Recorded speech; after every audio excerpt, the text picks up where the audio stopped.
Hai semuanya, it's Kiki, welcome back to my channel.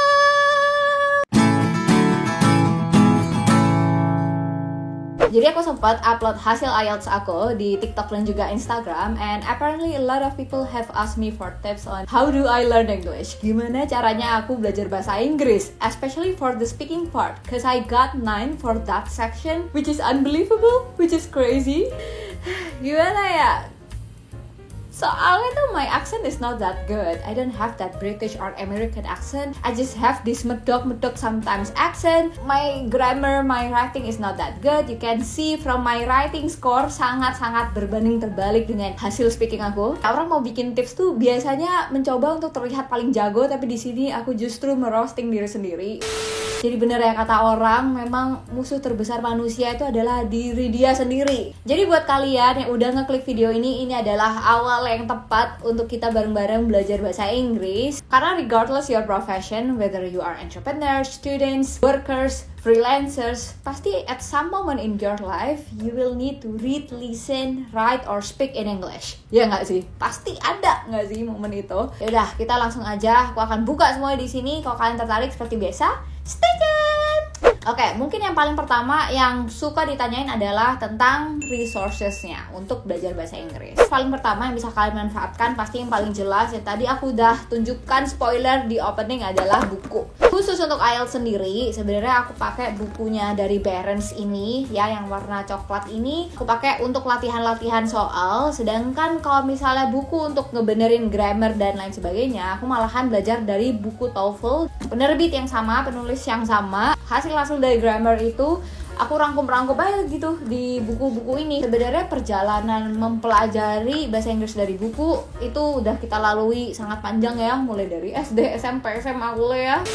Nah, aku juga memanfaatkan buku-buku yang ada di belakang aku ini, yang kebanyakan itu buku-buku self-development atau buku-buku fiksi yang aku beli sengaja yang bahasa pengantarnya itu bahasa Inggris. Biar apa? Biar aku nggak cuman menyerap pengetahuan baru, tapi juga aku bisa belajar bahasa Inggrisnya. Kalau misalnya kalian nih pengen mencoba belajar bahasa Inggris, coba ganti buku-buku kalian, jangan cuma nyaman di bahasa Indonesia. Sekarang kita lanjut ke resource yang kedua, yakni resource dari internet. Ini cocok untuk kalian yang anaknya digital savvy banget, atau kalian simply pengen mengkombinasikan aja antara buku dan juga resource yang ada di internet. Yang sebenarnya itu ada banyak banget. There are thousands of resources that you can use. Nah, ini aku akan coba nih lihat-lihat histori aku apa aja yang aku pakai ya.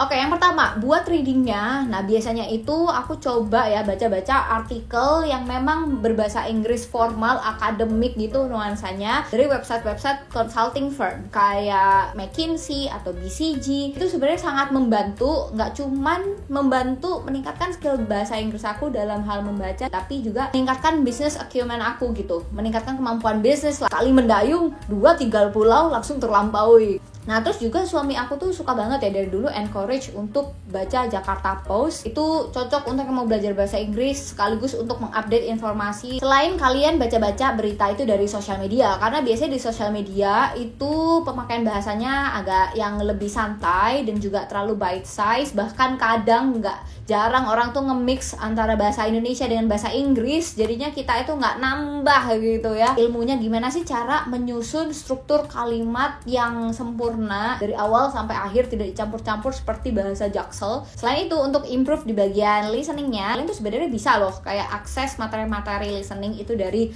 website-websitenya British Council atau EF atau tempat les-lesan kayak begitu. Ada juga website IELTS Prep, itu nggak cuma listening sih, tapi literally semua bang soal per IELTSan itu aku belajar dari sana. Kalau misalnya kalian pengennya agak lebih santai nih ya, kalian bisa juga meningkatkan kemampuan listening kalian itu dari YouTube. Kalian bisa akses mulai dari mock up orang kalau speaking test itu kayak gimana, cara jawab dia gimana, itu aku nontonin channel-channel kayak gitu, video-video kayak gitu. Terus aku juga dengerin podcast IELTS Energy, itu juga bagus juga. Silahkan sesuaikan aja sama kalian itu nanti jenis tesnya apa. Ngomong-ngomong soal film, nah ini fun fact juga. Pas aku udah tahu nih tanggal real test IELTS aku tanggal berapa, nah aku tuh bener-bener stop menonton drama Korea atau mengkonsumsi konten-konten yang di luar bahasa Inggris. Karena ternyata yang membuat aku lambat nih dalam menyampaikan informasi adalah karena aku tuh mencerna informasi dalam berbagai macam bahasa yang sangat membuat otak aku ini bingung. Istilahnya kalau anak kecil tuh ada istilahnya speech delay ya, dan itu terjadi di aku. Kalau misalnya kalian mau niat nih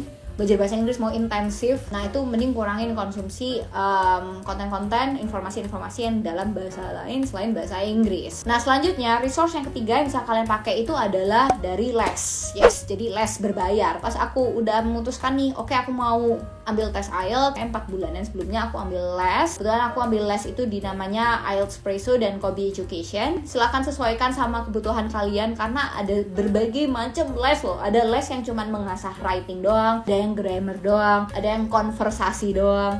Itu semua ada. Jadi kalian silahkan sesuaikan sama kebutuhan. Dan tips dari aku, you have to be active to make it worth buying. Kalau misalnya kalian gak aktif nih, cuman kayak pasif aja nerima materi, ya kalian bisa sih sebenarnya ngakses materi-materi kayak gitu di grup Telegram atau di YouTube gitu kasarnya. Kalian harus aktif biar duit kalian worth paying gitu ya. Nah makanya juga aku sangat menyarankan nih, ketika kalian udah menggunakan resource buku atau dari internet atau dari les itu tadi, kalian juga harus mengimbangi dengan practice. Karena catatan-catatan writing atau catatan-catatan grammar yang aku punya, buku-buku yang segede gaban atau semua PPT-PPT itu tidak akan berguna tanpa kita juga mempraktekkan. Namanya juga kemampuan bahasa Inggris gitu. Kemampuan ya harus butuh pengulangan, ya nggak sih? Nah aku akan kasih tips gimana cara practicesnya.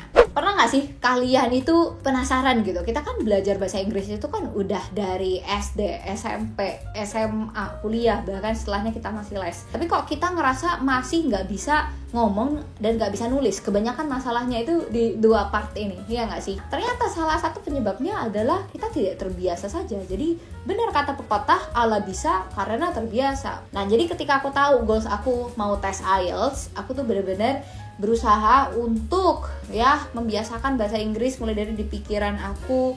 Terus abis itu ketika aku ngomong sendiri, lagi nyetir, lagi ngaca, lagi duduk-duduk, lagi mau tidur, itu aku semuanya pakai bahasa Inggris. Jadi practice with yourself itu adalah cara paling mudah dan paling murah. Kalau misalnya kalian belum pede-pede banget untuk praktek barengan sama orang lain, ya praktek aja sama diri sendiri. Misalnya aku lihat mobil, terus aku akan komenin dan mendeskripsikan mobil tersebut gitu. Jadi misal, oh that car looks so gorgeous, I love the color and the shape, how much does it cost, is it around 500 million rupiah, can I afford that car someday, dan lain-lain. Pokoknya pikiran-pikiran random itu keluarkan aja, silahkan, tapi keluarkan dalam bahasa Inggris. Selanjutnya mungkin kalau nggak mengeluarkan dalam omongan, nah biasakan juga mengeluarkan pikiran dalam juga tulisan. Gak cuman di caption sosial media, tapi juga bisa di diary atau di to-do list di Google Calendar kalian yang jarang juga dibahas. Dan aku juga masih berusaha adalah biasakan untuk berusaha menyusun kalimat bahasa Inggris itu secara utuh gitu.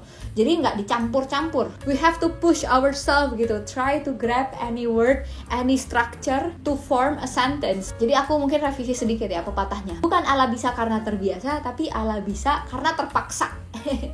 Begitu guys. Oke, dan yang kedua bisa kalian lakukan pastinya practice with others. Kayak aku kebetulan suami di rumah bisa diajak ngomong bahasa Inggris, ya udah kan ngomongnya bahasa Inggris, di mix dikit sih kalau aku di rumah sama bahasa Jawa gitu. Jadi ke Inggris, ke Jawen juga.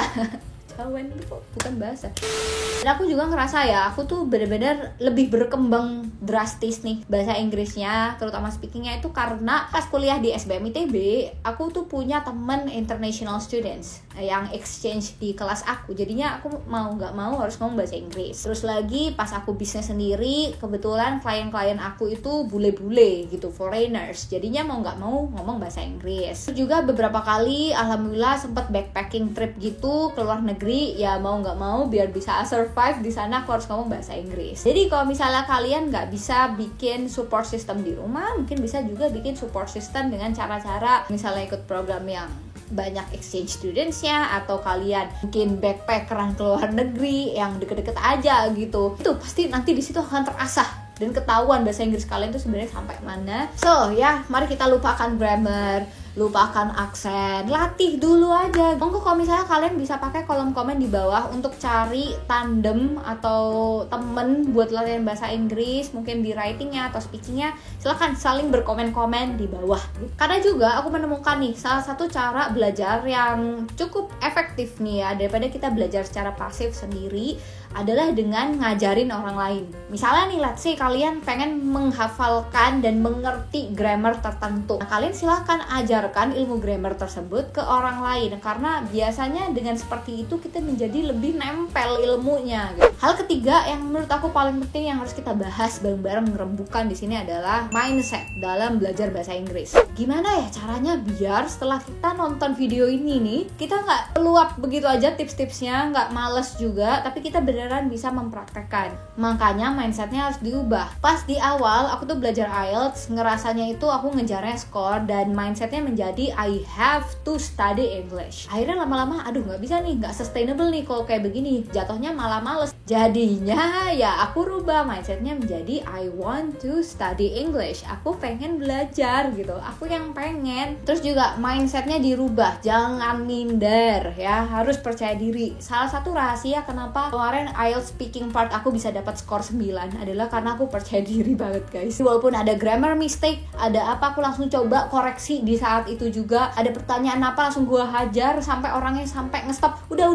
gitu, jangan ngomong lagi, aku masih nyerocos ngomong aja. Karena ketika kita kerasa nggak nyaman nih sama bahasanya, orang lain yang kita ajak ngobrol itu pasti tahu kok kalau misalnya kita nggak nyaman, jadinya negatif vibe. Sedangkan yang harus kita lakukan adalah spread positivity, pasti itu akan mendatangkan hasil yang baik juga. Oke, gitu aja, sekian dari aku tipsnya, semoga bisa membantu teman-teman. Terima kasih yang udah nonton sampai habis. Jangan lupa share video ini ke teman-teman kalian, dan sampai ketemu guys di video selanjutnya. Semoga bahasa Inggris kalian bisa lebih baik ketika kita udah ketemu nanti di video selanjutnya. Bye, selamat belajar, selamat mencoba.